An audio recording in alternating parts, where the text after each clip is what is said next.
I turned 17,000 into $33,000 in just a few hours. And what's wild about that is this was the very first job I did as part of an insurance roofing partnership, and we were just doing this on the side to make some extra money.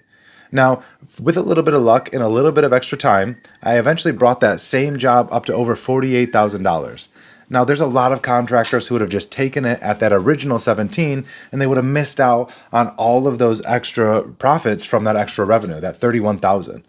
Now, it's not really their fault though, because they just wouldn't have known how to do that. So if that's you, where you sometimes feel like there must be a way to make more money on these jobs, there's just no profit in it, well, I'm going to give you 3 ways to help greatly increase that revenue.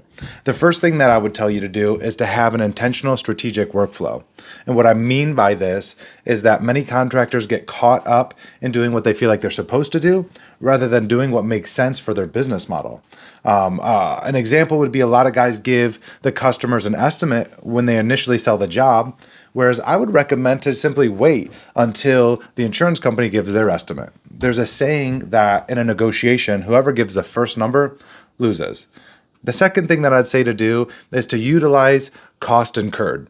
So an example of this would be when you tarp a roof, this is one of the things that Xactimate is really way too low on. This is an emergency service. So my advice would be to shoot for the high side of what's reasonable, submit that to the insurance company, or rather have your customer submit that to the insurance company with a paid invoice.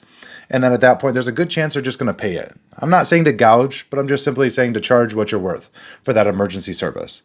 And then thirdly, I would say that you really need to know how to frame your ask. And what that means is it's not always just what you ask for, but how you ask. So for example, we're not negotiating with the insurance company. We're trying to come to an agreed scope, right? That's how you keep yourself from being accused of unauthorized practice of public adjusting. Secondly, on that point is we're not trying to match. We're looking for uniform appearance and a reasonable repair.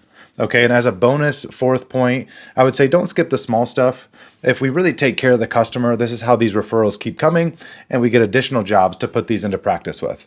So I made a terrible full-length video on this job I just told you about. It's exactly what I did to get it from 17 to 33 to up over 48. And I'll take you through each step, and you'll even be able to see the difference between each iteration. If you comment case study down below, I'll go ahead and I'll send you the link so you can watch it for free.